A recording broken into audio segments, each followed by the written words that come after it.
Butter chicken তো অনেকভাবে খেয়েছেন, কিন্তু একবার গ্রিন বাটার চিকেন ট্রাই করবেন, বারবার বানাতে মন চাইবে। এই রেসিপিতে আছে ফ্রেশ ধনেপাতা আর একদম বাটারি। একবার হলো ট্রাই করবেন আমার রেসিপিটি ফলো করে। আসসালামু আলাইকুম এভরিওয়ান, ওয়েলকাম টু মেহনুস মমস কিচেন। আজকে আপনাদেরকে দেখাবো কিভাবে সহজে এই লাজবাব গ্রিন বাটার চিকেন বাসাতে বানাতে পারবেন, একদম রেস্টুরেন্ট স্টাইলে। গ্রিন বাটার চিকেনটা তৈরি করার জন্য এখানে আমি 1 কেজি মুরগির মাংস নিয়েছি। 1200 গ্রামের মতো ছিল, পরিষ্কার করার পর 1 কেজি মতো হয়েছে। হাফ টি স্পুনের মতো রসুন বাটা দিয়ে দিলাম, হাফ টি স্পুন দিয়ে দিয়েছি আদা বাটা, 1 টি স্পুন দিয়ে দিলাম লবণ এখানে আপাতত দিচ্ছি চিকেনের জন্য, ম্যারিনেট করার জন্য, পরবর্তীতে আমরা আবার পরে ইউজ করব। এবার আদা রসুন আর লবণ ভালো করে চিকেনের সাথে মিশিয়ে নিতে হবে। এরপর এখানে 1 টেবিল স্পুন বা 1 টেবিল স্পুন লেবুর রস, একদম ফ্রেশ লেবুর রসটা দিয়ে দিলাম। লেবুর রসটি দিয়ে দেওয়ার পর চিকেনের সাথে আবার ভালো করে মিশিয়ে নিতে হবে। যদি আপনার হাতে সময় থাকে তাহলে এটাকে 10 মিনিটের জন্য ম্যারিনেট করে রাখবেন। আমি চিকেনটাকে ম্যারিনেট করব না, সাথে সাথে রান্না করে নিব। তার জন্য চুলায় একটি ফ্রাই প্যান বসিয়ে 2 থেকে 3 টেবিল স্পুনের মতো সয়াবিন তেল দিয়ে দিলাম। তেলটি যখন হালকা গরম হয়ে আসবে তখন চিকেনগুলো ভালো করে সব জায়গায় ছড়িয়ে দিয়েছি। এবার মিডিয়াম টু হাইতে রেখে এই চিকেনটাকে একদম রান্না করে নিতে হবে। দেখতে পাচ্ছেন চিকেনের গায়ের উপর বা মাংসের উপর দিয়ে কালারটি সুন্দরভাবে চলে এসেছে। এগুলোকে একটু হালকা ফ্রাই করে নিতে হবে। এখন শুধু চুলার আঁচ মিডিয়াম টু হাইতে রেখে এই চিকেনগুলোকে হালকা একটু ভেজে নিয়েছি। দেখতে পাচ্ছেন কালারটা ঠিক এমনই হতে হবে, বেশি ফ্রাই করতে যাবেন না।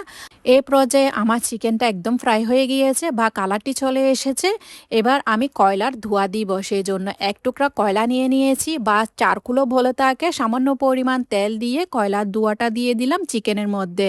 কয়লাটাকে ঢাকনা দিয়ে এভাবে ঢেকে রাখবো প্রায় 2 থেকে 3 মিনিটের মতো। এরই মধ্যে কয়লার ধোঁয়া চিকেনের মধ্যে ছাড়িয়ে গিয়েছে, দেখতেই পাচ্ছেন। এই চিকেনের মধ্যে অলরেডি কয়লার ফ্লেভারটা চলে এসেছে। এবার চুলা থেকে নামিয়ে নিব। চুলায় আরেকটি ফ্রাই প্যান বসিয়ে একটি মিডিয়াম সাইজের পেঁয়াজ দিয়ে দিলাম।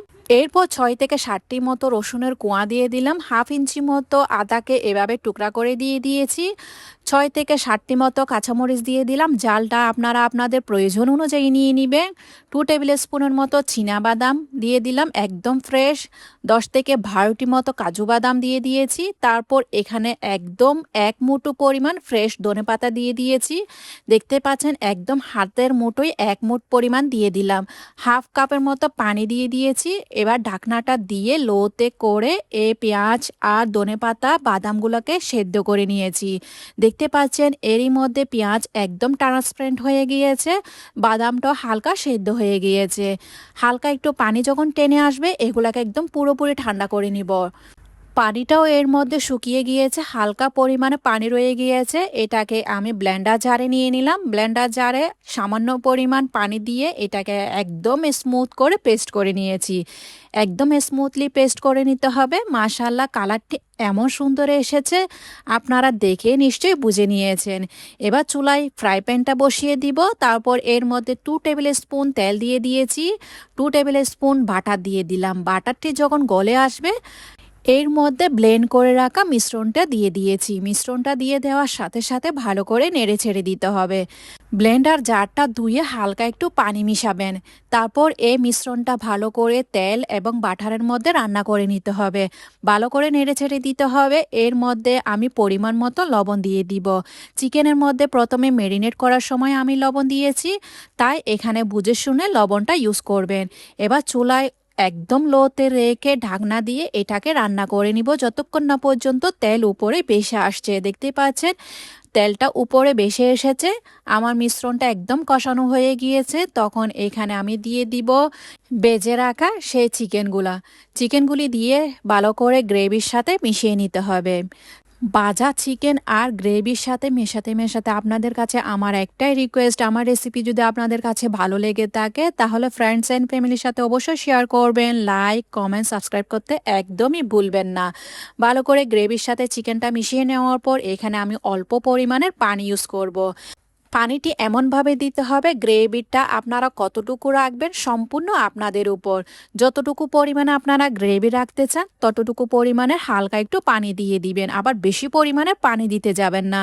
যেহেতু এখানে আমরা কাজু বাদাম ইউজ করেছি তাই তলানিতে লেগে যাওয়ার সম্ভাবনা থাকবে, মাঝের মধ্যে ঢাকনা উঠিয়ে নেড়ে ছেড়ে দিতে হবে।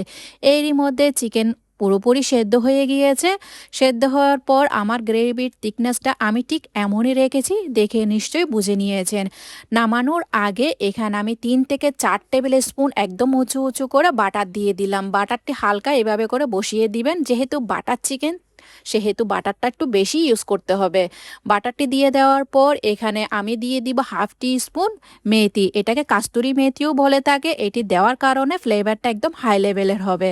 হাফ টি স্পুন দিয়ে দিয়েছি টাইমসটি যে কোনো সুপার শপে পাওয়া যাবে, থাকলে ইউজ করবেন, না থাকলে স্কিপ করে যাবেন। এবার চুলায় একদম লোতে রেখে বাটারটি মেল্ট হওয়া পর্যন্ত অপেক্ষা করব।